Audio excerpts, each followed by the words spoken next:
Salut à tous, je suis très heureux de vous retrouver pour un nouveau numéro de Moselle Sport en compagnie de Mathieu Anquinet. Salut Mathieu. Salut Baptiste. Est-ce que tu t'es remis du concert d'Orelsan ce week-end? Impeccable, c'était sportif, mais pas dans le même genre que pour cette émission. Et t'as un autre concert prévu d'ici quelques semaines. Oui, on n'arrête jamais. Quand on peut voir du monde et voir des bons groupes, c'est toujours bien. Je vais voir les Red Hot Chili Peppers. Adieu aux amateurs. Magnifique. Allez, arrêtons de parler de tes concerts, parlons de sport et découvrons tout de suite le sommaire de cette émission.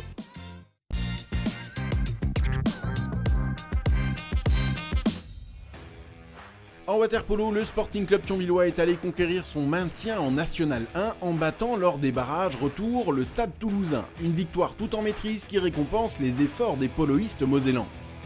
Le football amateur était à l'honneur ce week-end avec les finales de la Coupe de Moselle. L'US Utes a battu sur le plus petit des scores l'AS Talange 1-0. Les féminines du CSO Amnéville ont écrasé le FC Voipy 10-0.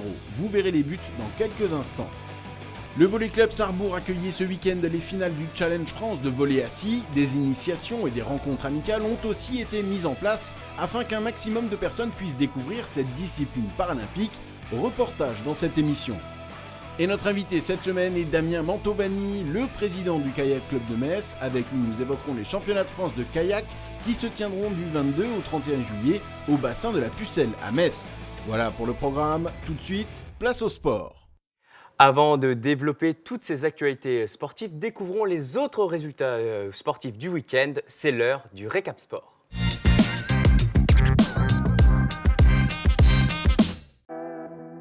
Salut les amis. Eh ben dis donc, en ce moment on s'éclate avec tous ces festoches. Entre le Hellfest,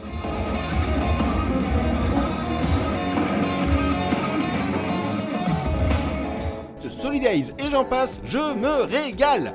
Allez, Marcel, coupe la musique, place au sport.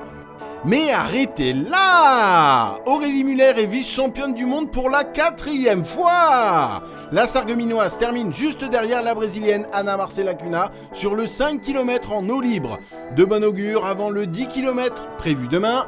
Bonne chance Aurélie, on compte sur toi! Enfin, Hugo Humbert, mon chouchou, passe le premier tour à Wimbledon, non sans difficulté. Le Mosellan a battu en 5-7 Thomas Etcheverry, 6-3, 3-6, 4-6, 6-3, 6-4. Il se qualifie pour le deuxième tour d'un majeur pour la première fois depuis l'Open d'Australie 2021, où il sera opposé à la tête de série 3, Casper Ruud. Je peux vous le dire, ce sera rude, mais on compte sur toi Hugo. Pour lui, ce fut plus aisé et même presque facile. Quentin Bigot a décroché un 7e titre de champion de France du marteau à Caen avec un meilleur jet à 78,15 m. De bon augure à quelques semaines des mondiaux prévus à Eugène aux États-Unis. Malheureusement, ce ne sera pas le cas pour Augustin B qui termine 2e en saut en longueur avec une marque à 7,75 m. Il pourra se consoler avec les Jeux méditerranéens, en tout cas on l'espère. Et autre bonne nouvelle, la quille sportive de Folkemont a décroché une médaille de bronze ce week-end aux mondiaux aux Pays-Bas. Félicitations à nos Mosellans. Handball maintenant, on connaît désormais le calendrier de Metz Handball en LBE. Les championnes de France débuteront leur saison à Bourg-de-Péage le week-end du 3 et 4 septembre et termineront le championnat le 27 mai. Une pause est prévue au mois de novembre pour la trêve internationale. Quelques Messines disputeront à cette occasion l'Euro. Il reste maintenant à attendre le calendrier de la Ligue des Champions, dont le tirage au sort aura lieu le 1er juillet à 11h. Et information de dernière minute, le TFOC a hérité d'un adversaire abordable pour sa première européenne en CE Cup. Les filles de Romain Pitou croiseront le fer avec les Tchèques d'Olomouc. Match retour en Moselle entre le 20 et le 22 décembre. Voilà, c'est tout pour le récap sport. On se retrouve la semaine prochaine. En attendant, prenez soin de vous et amusez-vous. C'est l'été. Mais bien sûr, restez prudents. Bisous. Ciao. Mathieu, après 3 ans d'absence, Aurélie Muller signe un magnifique retour en eau libre. Ah oui, c'est ça. À 32 ans, on sait qu'elle a connu des passages un petit peu compliqués. Elle est revenue aux sources et manifestement, le retour aux sources a été bon pour l'eau vive, puisqu'avec ce 5 km qu'elle a très bien réussi, un très beau chronomètre, elle finit juste derrière une grande championne à peine 1 seconde d'écart. Et il lui reste encore un 10 km à jouer, une distance sur laquelle elle a déjà très très bien performé par le passé. Elle a déjà eu 2 sacres. Donc on espère qu'elle va encore plus alourdir son palmarès lors de ces championnats. Allez Mathieu, enchaînons tout de suite avec le premier sujet du soir, avec le maintien en National 1 du Sporting Club Thionvillois.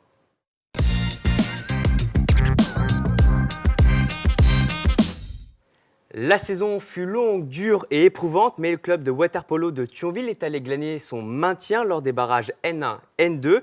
Après un match nul à l'aller, les hommes d'Olivier Leding ont écrasé ce samedi le stade toulousain 19-9. Ils resteront donc une deuxième année dans l'élite. Retour sur cet ultime match.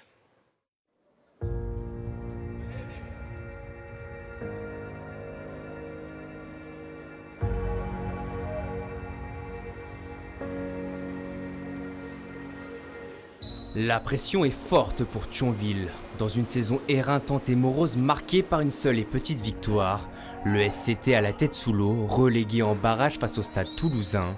Après un match nul 16 partout dans les eaux de la Ville Rose, Thionville doit s'imposer pour ne pas couler en National 2.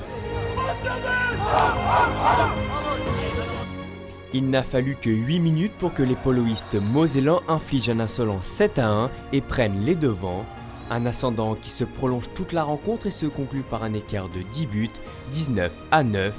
Une victoire, que dis-je, une libération pour les hommes d'Olivier Leding, qui en ont bavé toute la saison et qui ont enfin le droit de goûter à l'ivresse du succès.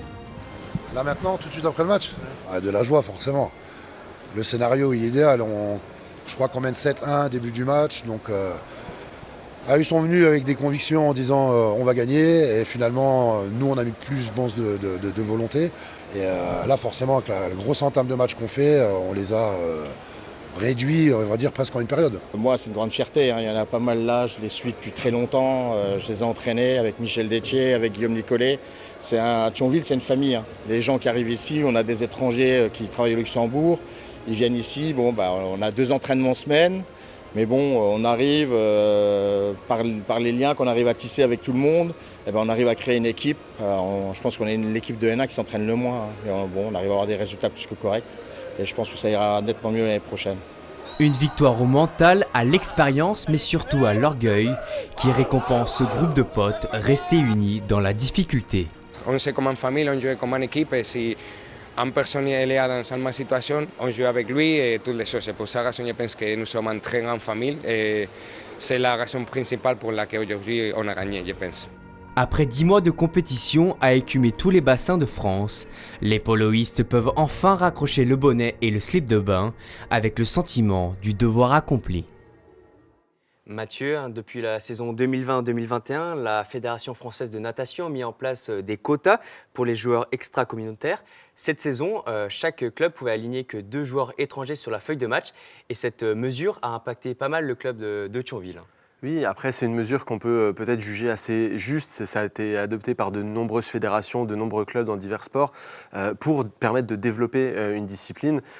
Forcément, quand on peut s'appuyer sur beaucoup d'étrangers, on va aller chercher les meilleurs ailleurs sans se soucier de sa propre formation. Et bien ici, il faut réussir à aller travailler dès le plus jeune âge pour amener des joueurs de plus haut niveau. Et forcément, ça a été compliqué pour Thionville, qui n'a pu s'appuyer que sur quelques joueurs étrangers et revoir son fonctionnement. On sait que l'équipe est aussi assez vieillissante et a du mal à se renouveler, mais l'essentiel est là. Ils ont réussi à se maintenir, même si ça a été compliqué. Ils ont dû se battre contre une valeureuse équipe de Toulouse, mais ils ont vraiment rien lâché jusqu'au bout. Et ça s'est vu sur les images, il y a eu beaucoup d'émotions à la fin. Mathieu, cette mesure, c'est pour promouvoir les jeunes poloistes français en vue des Jeux de Paris 2024. Oui, bien sûr. Et puis même, il faut voir au-delà de 2024. Si on veut que cette discipline évolue, soit plus connue du grand public, eh bien, il faut y intégrer plus facilement des jeunes Français, en faire plus la promotion. Et c'est par ce genre de mesures, parfois un peu dures, parfois un petit peu injustes quand un club est déjà bien établi, mais qui sont nécessaires sur le long terme. Ouvrons maintenant la page football avec les finales de la Coupe de Moselle et le match caritatif qui s'est joué ce week-end à Forbach.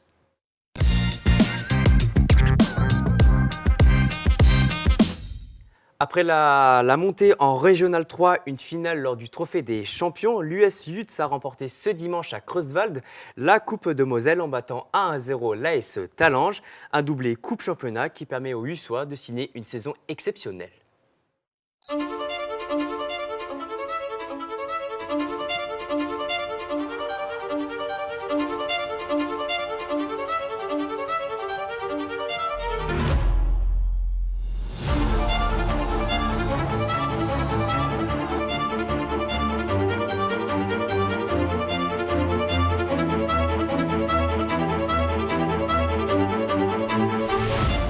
L'US Utes est le roi de la Moselle. Galvanisés par leur montée en Régional 3, piqués par la déroute face à Châtel Conquistador, les Ussois sont allés inscrire leur nom au palmarès de la Coupe de Moselle en battant la Estalange sur le score de 1-0. Une victoire au forceps glanée en fin de rencontre. Magnifique, j'y crois. Comme je disais au début d'année, j'aurais signé tout de suite pour ça. Et j'y croyais même plus. C'est eux qui m'ont remonté un peu le moral parce qu'après la partie on n'était pas terrible. Donc et ils m'ont dit non, t'inquiète pas coach, on va te ramener, on va monter en R3. Plus, je pensais pas du tout à la Coupe de Moselle. Non, une saison extraordinaire. J'ai des guerriers avec moi. Ça fait plaisir d'avoir des gens comme ça. Et le talent, là, les qualités, on les a, sincèrement, je vous dis, à 100%. Après, il faut juste faire preuve de sérieux et de discipline. Et là, on a senti qu'aujourd'hui, c'est une belle journée, qu'on allait arriver au bout et qu'on n'allait pas se laisser marcher dessus comme contre Châtel et que la finale, on allait la chercher. La Estalange, large vainqueur en demi-finale, 10-0 face à Vitrin, arrivé au stade de la Houve à Creutzwald avec les faveurs des pronostics. Mais face à une équipe de Utes unie et courageuse, les joueurs de Mehdi Boncoeur, en orange, n'ont jamais su trouver la faille. C'est finalement Bellalia qui débloque la situation à la 77e minute. Sur un coup franc rapidement joué, l'attaquant ussois, en jaune, trompe le portier talengeois Ben Kadi en glissant subtilement le ballon au fond des filets. Un coup de massue pour Talange qui tentera de revenir au score en vain. De la déception forcément. Après beaucoup de fierté par rapport à mes joueurs. Ils ont donné le maximum. On savait que ça allait être difficile et on sort la tête haute. Enfin, c'est une belle équipe de Utes. Quelques heures avant, l'équipe 2 de Utes a remporté la Coupe de Moselle des réserves en battant 1-0 à Rennes et Schmidt-Villers.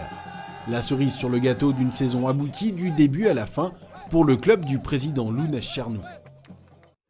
Et oui Mathieu, c'est une saison aboutie pour l'US Utes, puisque les 3 équipes seniors sont montées. L'équipe 1 et 2 ont remporté la Coupe de Moselle. C'est un carton plein. Ouais, pour moi, c'est le symbole d'un club qui est bien structuré, qui est bien dans ses baskets. Quand on a plusieurs équipes seniors, parfois on est amené à devoir compenser l'une avec l'autre quand il y a des difficultés. Et ben, dans cette situation-là, Utes a réussi à avoir 3 équipes qui sont vraiment efficaces à tous les niveaux, qui ont réussi à aller remplir leurs objectifs. Et je pense que la fête est méritée. Et Mathieu, juste après la finale des garçons, s'est disputée la finale féminine de la Coupe de Moselle. Et c'est le CSO Amnéville qui a gagné en battant le FC Wapi 10-0. C'est un score assez lourd. Une victoire sans appel pour les Amnévilloises, déjà titrées championnes du Grand Est en ce mois de juin. Et Mathieu, tu le sais, l'actualité footballistique est très forte en Moselle.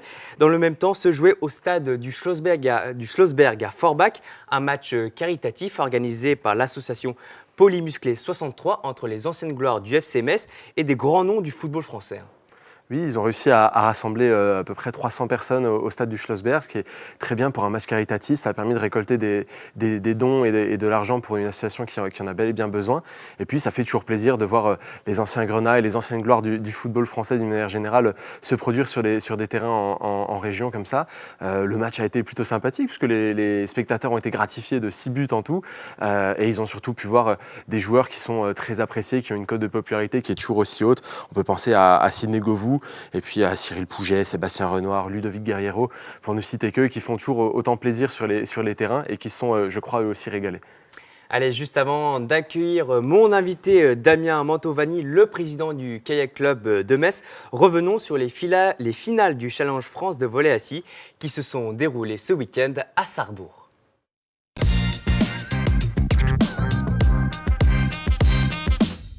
Durant 2 jours, Sarrebourg a été la capitale du volley assis. Les 8 meilleures équipes de France se sont retrouvées pour les finales du Challenge national. L'occasion aussi de proposer des initiations et des rencontres amicales afin qu'un maximum de personnes puissent découvrir le volley assis, une discipline paralympique. Reportage. Le COSEC de Sarrebourg a revêtu ce week-end son habit de gala pour accueillir en grande pompe la famille du volley assis.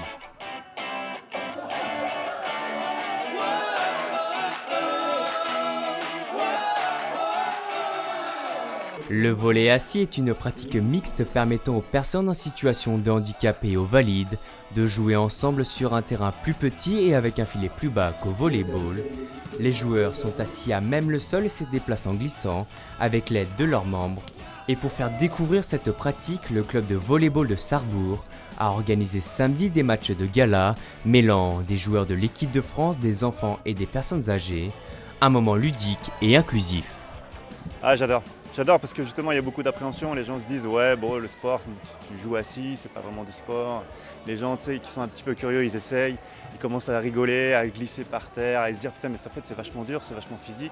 Et en plus de ça il faut pallier le déplacement et après tout ce qui est technique de volley, donc non c'est top. On fait plein d'activités, on fait plein de lancer comme ça, on fait les, comme on dit, au début on fait les gestes que Stéphane nous montre et on les fait et c'est super. Les matchs se jouent dans une ambiance d'inclusion, de mixité, de partage et de vivre ensemble, des valeurs défendues par le club de Sarrebourg aux 100 licenciés.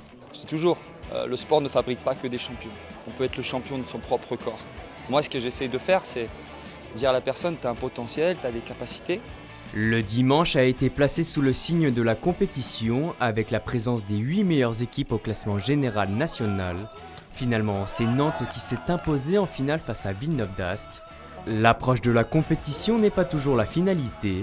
Le volley est un moyen thérapeutique, social et de reconstruction, avec la notion de plaisir et de bien-être. Mathieu, on le comprend, hein, au-delà de la compétition, c'est un sport qui permet à toutes les personnes qui le souhaitent de faire du sport. Et en plus, ces journées de démonstration, ça permet de mettre en valeur des sports paralympiques.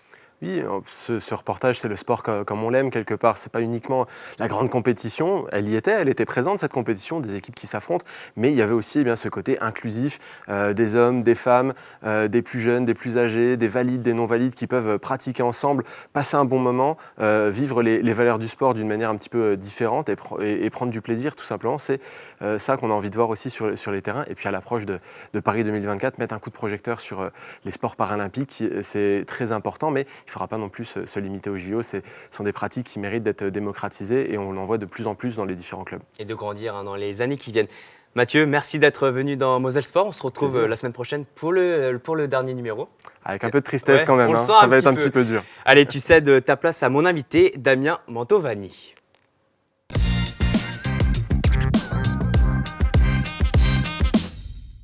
J'accueille sur le plateau de Moselle Sport Damien Mantovani. Salut Damien. Salut Baptiste. Alors tu es le président du club de kayak de Metz depuis 1 an et demi et nous allons parler de l'actualité brûlante du club.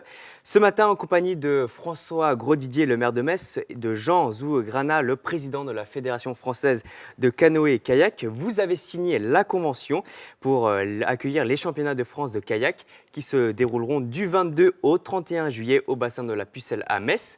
Après 2019, c'est une nouvelle étape pour le club d'accueillir ces championnats de France. Tout à fait, ça fait plusieurs championnats de France qu'on organise depuis 2011. Pour être exact, c'est le 5e justement. Après, tout était déjà calé, orchestré parce que ça fait plus d'1 an qu'on travaille sur le projet. Mais là, c'était l'événement qui permet de vraiment lancer la dernière ligne droite d'organisation de la compétition et d'officialiser le tout. Pourquoi est-ce que la fédération choisit Metz comme lieu pour ces finales depuis de nombreuses années ? Il y a plusieurs raisons. D'abord, ils sont satisfaits de la qualité de l'organisation qu'on propose à chaque fois. Les compétiteurs également. Le premier point, c'est la course qui se passe toujours bien. C'est l'environnement également. C'est pas courant qu'on ait un stade d'eau vive artificiel en centre-ville. De plus, il est très bien arboré. Il y a plus de 200 arbres tout autour. Donc, ça donne une qualité d'environnement très, très verdoyante qui est appréciable pour les kayakistes. Et après, il y a le savoir-faire du comité d'organisation. J'ai près de 100 bénévoles qui vont œuvrer sur ce championnat avec des gens qui sont là depuis plusieurs années, qui ont un réel savoir-faire en termes d'animation périphérique avec la buvette, etc. Ouais, donc c'est un événement à la fois sportif mais aussi un peu bucolique et avec de nombreuses personnes qui vont passer durant tous ces jours de compétition. Et plus de 1100 compétiteurs sont attendus fin juillet pour le slalom mais surtout pour le X-Treme, une discipline spectaculaire qui est au JO. Est-ce que tu peux nous présenter un petit peu ces différentes disciplines ? Tout à fait. Alors là, on aura 2 disciplines olympiques. Il faut savoir, le championnat de France de slalom et X-Treme, c'est un des 2 événements majeurs de la Fédération française de canoë-kayak sur l'année. Pour la partie slalom, l'objectif est de passer dans des portes le plus rapidement possible. Pour la partie X-Treme, c'est un peu comme le border cross en ski. Là, les athlètes vont s'élancer d'une plateforme surélevée de 4 mètres par rapport au niveau de l'eau. Ils vont se jeter à l'eau en même temps et le but, c'est d'arriver le premier en bas. Donc là, il y a un peu plus de contact et de confrontation et on peut assister à des chutes dans l'eau. Et c'est vraiment spectaculaire à voir. Et sur tous ces jours de compétition, comment ça va se dérouler? Donc il y a des qualifications et puis après les finales. Tout à fait, ouais. On a plusieurs types d'embarcations, plusieurs catégories. Ça commence avec des entraînements officiels où les athlètes peuvent venir s'entraîner sur le bassin toute la journée et découvrir des différents parcours, enfin les mouvements d'eau, parce que le parcours ne pourra pas être testé à l'avance. Il y aura juste une démonstration et ils le connaissent en dernière minute. On commencera avec les catégories jeunes sur le premier week-end, donc les moins de 18 ans. Puis ensuite, on aura un temps consacré aux catégories master, donc les plus de 35 ans. Durant ce temps-là, on aura aussi des patrouilles où là, il y a plusieurs embarcations d'un même club qui se suivent. On aura évidemment les épreuves de Xtreme et on terminera avec les élites, les National 1. Donc les gens qui sont en équipe de France ou qui ont déjà participé à des Jeux Olympiques feront partie de ces compétiteurs-là.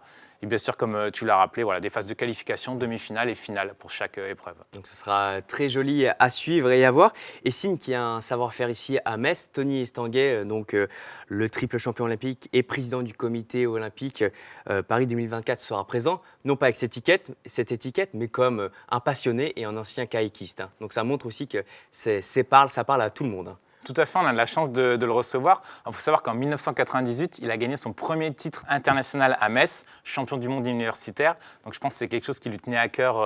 Il est vraiment attaché à Metz. De revenir à Metz, d'autant plus que là, il y a son fils qui va participer à la compétition. Son fils qui a de grandes chances d'être médaillé. C'est un grand espoir du canoë-kayak français. Donc il va passer la semaine avec nous et puis le 24, il sera là en tant qu'officiel sur le bassin.